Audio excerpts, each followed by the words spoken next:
Hey guys, it's Saru, and it's Friday, so that means there is a brand new video. Does that mean every Friday I'll have a brand new video? Probably not. I feel like if I say I will, I probably won't, just like when I say a video is gonna be short and then it ends up not being short.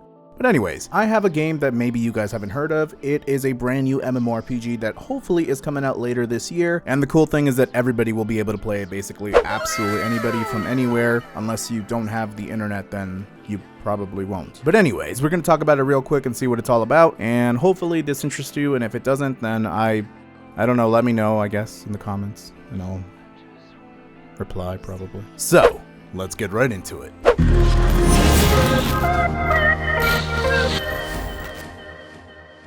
So this MMORPG I have known about since probably 2014, I think 2015. I had heard about it from a friend at the time who unfortunately I have lost contact since, but the game is called Mad World, and the premise about this whole thing is basically to be a Runescape killer sort of, even though it's killing itself. But sassiness aside, what they really want to do is have a full browser MMORPG experience that is a little weird and strange and completely hand-drawn, completely browser-based, so you'll be able to play it on any browser that you have, whether it's on the TV, on your computer, and even mobile devices. At least that's what they're hoping for. So I kind of wanted to shine a spotlight on this because they've been sending me emails to try out their betas, their alphas, since like I don't even know anymore. I was actually really interested in joining the alpha. I think it was in November, and unfortunately I was not able to do so because I forgot to reply. But anyways, I'm just going to talk about this game and then we're just going to see what it's all about. So let's check it out. So first and foremost, this whole thing is about the downfall of mankind. So again, this is all going to be like a really narrative kind of thing as an MMORPG, but at the same time, the cool thing about it, like I said, or maybe you missed it, is that it's all hand-drawn and it's browser-based. So this is really, really cool because I'm seeing more and more of this hand-drawn kind of style for games, and I really enjoy it personally. I think it's a really unique take on the genre that we really don't see as much anymore. But I think that's kind of like returning because we're seeing it a little bit more and more these days. After the downfall of mankind, humans cling to the hope in the demon-led world full of despair.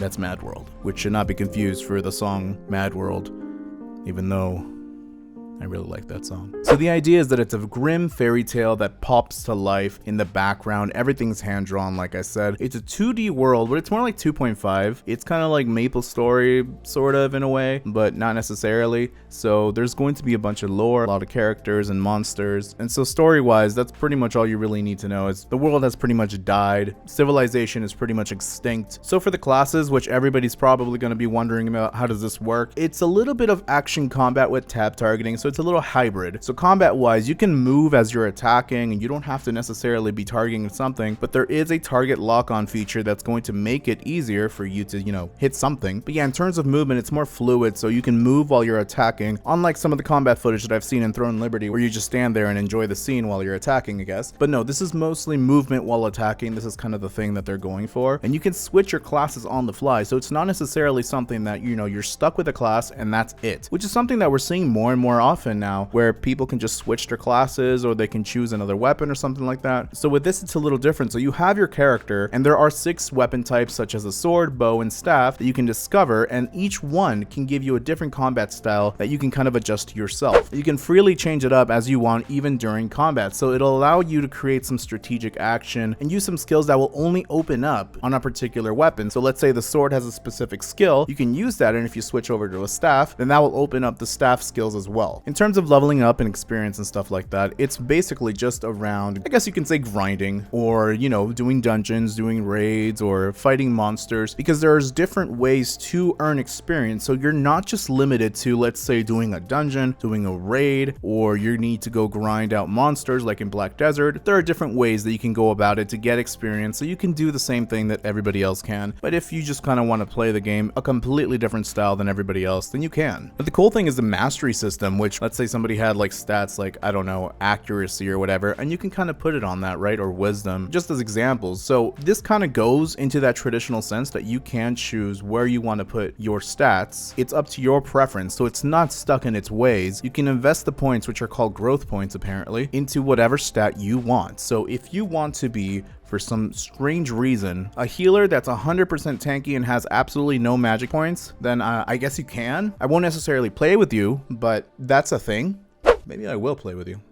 That would be a funny video. But yeah, that's kind of the stat system, but the mastery system's a little bit different. I think they call it potential mastery. So with this, it's not necessarily like a skill tree. I'll talk about the skill tree afterwards. So your character, the more you level up, the more kind of paths you're able to take. And so you're able to kind of take whatever path you want, which you can see in kind of this image, I guess. So based on the primary weapon that you're using, so, you know, a staff or a sword, whatever, you can kind of design your entire potential yourself and see which path you want to take. And if you want to reset that, you can to take another path altogether. So it's all about freedom of choice. Now, a unique take on the skill tree system is, like I said, every skill is kind of tied to a weapon, right? So there are red pillars that are going to be found across the world. So when you interact with the red pillar, you're going to face these harsh trials that are just in your mind. So it's, let's say, fighting a monster or doing specific challenges. Whatever the case, once you clear the trial, it's going to earn you red crystals, which you can use those red crystals to learn any skills that you want. Now again, even if you learn like a fireball skill, it's not going to necessarily work if you only have a sword on, right? So you can unlock these and you can go even further with it, but that's just kind of to let you know how the skill tree kind of works. It's much more simplistic than you would, I guess, a traditional MMO where you kind of learn a skill and you have to pay for it or whatever. But yeah, I mean, that's basically the character system and how it works for you. So again, you create your character, you can have absolutely any weapon you want, you can have any skills that you want for your weapons, as long as your weapons are attached to those skills in a way. You have the stat system that's a bit more traditional, as well as the potential mastery. And all of this, I mean, absolutely everything can be completely reset if you really wanted to kind of try out different builds and grow your character how you want it. So equipment wise, if you've played any MMORPG in the last, I don't know, 5 years, it's pretty much the same approach. There are different items and each item has different rarity, which can affect, you know, the stats and the growth potential and so on and so forth. There's also a unique crafting system that will allow you to kind of transmog a lot of the appearances from the monster that you killed, for example, onto yourself, so you can kind of show off your trophies in a way. Now, as you get equipment, you can enhance these pieces of equipment. As far as I'm aware, level 19 is the max enhancement that you can do for any piece of armor. Upgrading, or rather enhancement, is not guaranteed 100%, at least as of this moment. So yeah, I mean, that's probably the most important part. I've already talked about the combat and the stat system for the characters and the equipment, so I'm going to go over the PvE really quickly. So as I already told you, there are dungeons, right? So there are going to be raids as well. There's also going to be instant dungeons, which will be randomly located in the world of Mad World. So it'll be just in a random field that could just randomly happen at some point. And if you complete it, which will have a lot of weird traps and challenges and monsters, you can get some really unique stuff that could help you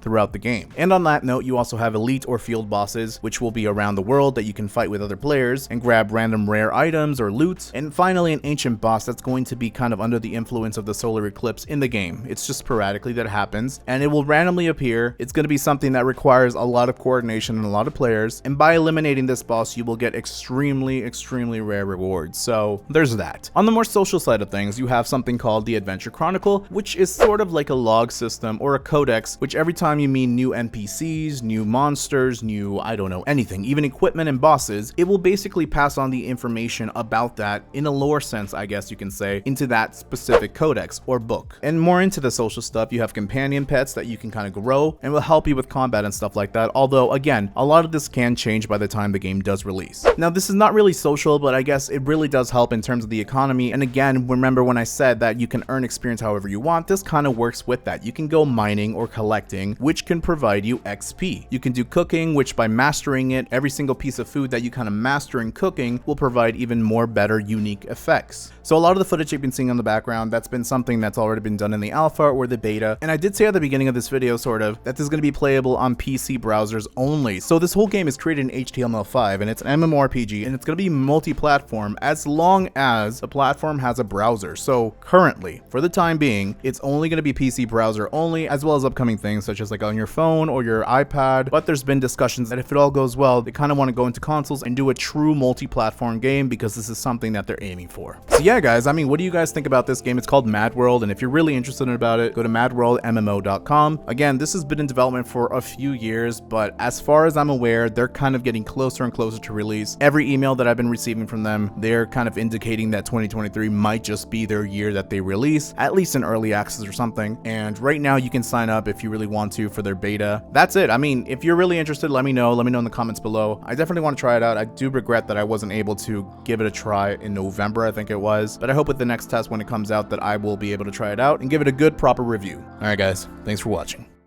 Make sure to subscribe and click that adorable f***ing bell to know when I upload a brand new video. And don't forget to come join my Discord if you want to chat and hang out. Much love and as always, till next time friends.